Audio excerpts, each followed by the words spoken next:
عليكم يا اخوتي، ومرحبا بكم معايا مرة أخرى في جولة جديدة. وهذه المرة ملعب طنجة الكبير، أو ملعب ابن بطوطة، أو ملعب سياتل. كل شخص يعني يسميه باسم الذي يفضله.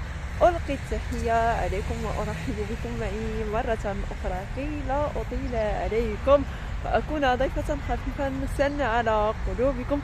أرحب بكم وأقول لكم مرحبا بكم في قناتي الصغيرة والمتواضعة. خليكم أخوتي مع الفيديو. هذا هو الملعب من بعد كما كتلاحظوا معايا، ودابا عاد غنعملو واحد الدويرة خفيفة وظريفة. المهم هذا هو المحيط لي سباسبيغ، هنا كيكونوا الناس كيعملوا الرياضة.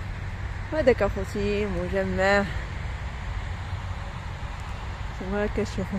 دابا غنمشيو من الجهة هذيك، غنبداو من خارج الملعب، وبطبيعة الحال غنشوفوا شي واحد يصورنا داخل الملعب. خليكم معايا. مرحبا بكم معايا اخوتي مرة اخرى، ونبدأ من خارج ملعب طنجة الكبير. هنا في الصورة كما تلاحظون كيبانوا اخوتي الخوادس، ايضا وحدة الرافعة، وكاينة الحفارة، وضروري يعني كاينين اشخاص اللي كيكونوا اضافة الى الالات الحادثة. المهم بالنسبه اخوتي كما تلاحظوا معايا هنا في هذه اللحظه هذه من وصلت كانوا كيمونطيو داك القادوس. بالنسبه يعني حنا كمشاهدين كيجينا داكشي ساهل ولكن صعيب. هبطوها ومن بعد يعني لقاو شي مشكل وعاد هزوها باش غيكملوا يحفروا وعاد يعاودوا العمليه مره اخرى. داكشي علاش كاينه داك الحفارات. وفي الجهه التحتانيه كما كتلاحظوا معايا كاينه ايضا يعني اشخاص اخرين كيحفروا. يعني بالنسبه من خارج الملعب، بالنسبه لداخل الملعب اخوتي كما كتلاحظوا معايا بالنسبه للاعمال. واولا قبل كل شيء شكرا للاخ فراشي، لاني انا ما كندخلش داخل الملعب دائما كنقولها، كيساعدوني فقط الاخوان. كان الاخ اسماعيل بصراحه ما بقاش كيحفظ لي فيديو، ما عرفتش علاش. كنتمنى يرجع يخدم يعني على قناته. اي حاجه الانسان مادام كيبدا شي مشروع خصو ضروري يكمل من بدايته الى نهايته. واخا كيكون الفشل وكتجي الطاقه السلبيه، الانسان يعني كيحاول يرجع الطاقه الايجابيه، وانه ضروري من الاستمراريه. هذيك اختي هي اللي كتخلط ديك كايات وداك الشيء. هنا كما كتلاحظوا معايا يعني الا لاحظنا يعني في الوسط الملعب باقي يعني كاينه جهه مرتفعه جهه هابطه، يعني بقى الخدمه. وحاليا كيخدموا فقط على عفوا المدرجات، يعني كيخدموا حاليا المدرجات. بالنسبه للمدرجات كيخدموهم على برا. غنشارك معكم. وهنا نتوما كتشوفوا معايا من كلا الجانبين، يعني الجهه الشماليه والجنوبيه، يعني الاعمال مستمره وهما كيعملوا يعني اللي في الجهد ديالهم على قدر المستطاع ديالهم بطبيعه الحال. ولكن كنعرفوا العمليه ديال الهدم واعاده البناء كتشد الوقت على العمليه ديال البناء، على انك تشد الارض وتبنيها.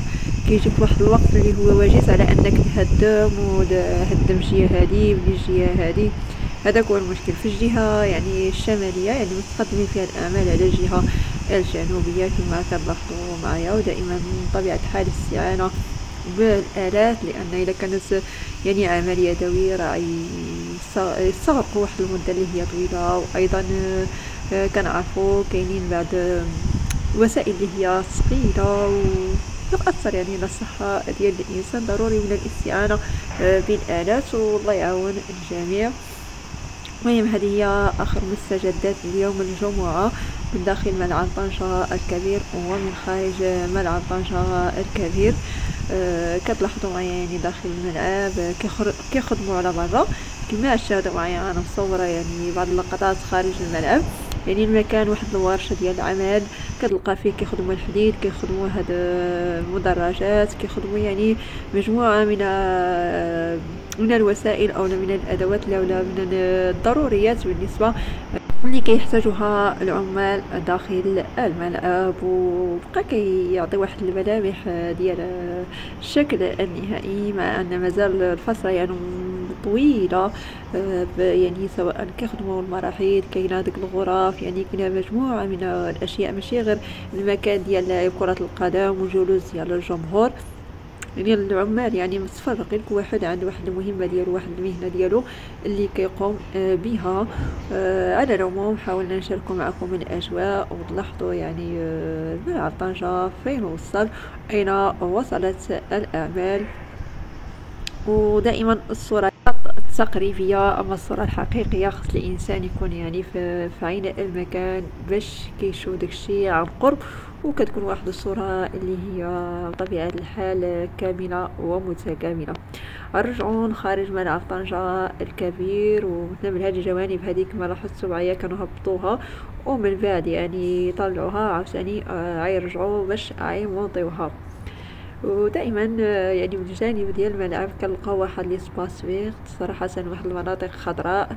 هنا في العشيه كتلقى الوليدات، كتلقى يعني العائلات حتى في الصباح عزيز عليه الرياضة وكيبغي يلعب الرياضة، وكيبغي يعني في يبدل الجو ويكون واحد الهواء اللي هو نقي ومكان مناسب كيقصد المكان هذا. هنا بالجانب يعني هذه هنا الجهة الجنوبية، هنا دائما كنتواجدوا هنايا بالجهة الجنوبية. هاد الأرض البلاصة هذه هي كيحفروا، يعني بقى الأعمال مستمرة ودائما تركيب الأنابيب.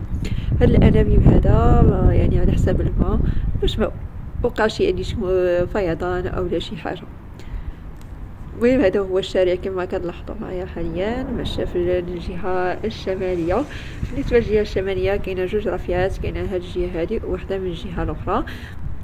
كما تلاحظوا يعني جات فوق الملعب، يعني فوق الشبابيك ديال الملعب. بالنسبه للتغليف الخارجي اخوتي ما كاين حتى شي جديد، بقى داك يعني داك فقط داك الجزء المغلف، ثلاثه ديال الانواع اللي كانت فقط تجريبية. أما بالنسبة للغلاف النهائي ما عارفين شي أنو اللي عيستعملوه من بين ديك الثلاثة، ولكن كنظن أن داك الأخير هو الأجمل والله أعلم، هو اللي كيعرفوا. حنا كل ما كيهمنا هو نحصلوا على واحد الملعب اللي هو يكون يعني يليق بالمغرب والمغاربة، كيليق بالكرة الوطنية، كيليق يعني بالجمهور المغربي الرياضي الذي يعشق كرة القدم ويهواها. ولعبنا اطلاله. بالنسبه لما كاينه ديك التيرانات هذوك ديال ملاعب ديال القرب كيكونوا فيها الوليدات، يعني الوليدات يعني الهوات كيكونوا دائما بالخصوص نهار الحد.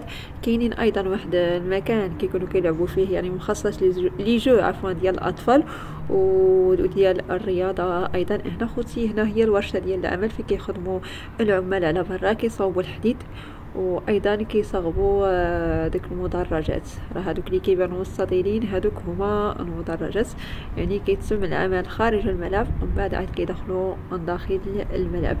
المهم هذه هي اخر مستجدات بالنسبه لملعب طنجة الكبير. لا زالت الاشغال مستمره ولا زال يعني العمال يقومون بمهمتهم من اجل الحصول او من اجل الانتهاء في الوقت المحدد، وان يكون الملعب جاهزا و في أحلى صورة لاستقبال كأس العالم إن شاء الله يا رب. على العموم أخوتي وصلنا لنهاية ديال الفيديو، باش ما نطولش عليكم نودعكم في أمان الله وحفظه.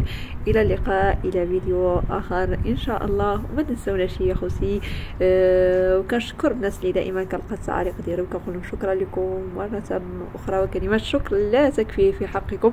شكرا لكل من ساندنا وساعدنا، شكرا لكل من يمد لنا يد العون والمساندة. وديعكم في أمان الله وحفظه إخواني أخواتي. إلى اللقاء إلى فيديو آخر إن شاء الله. باي باي عليكم.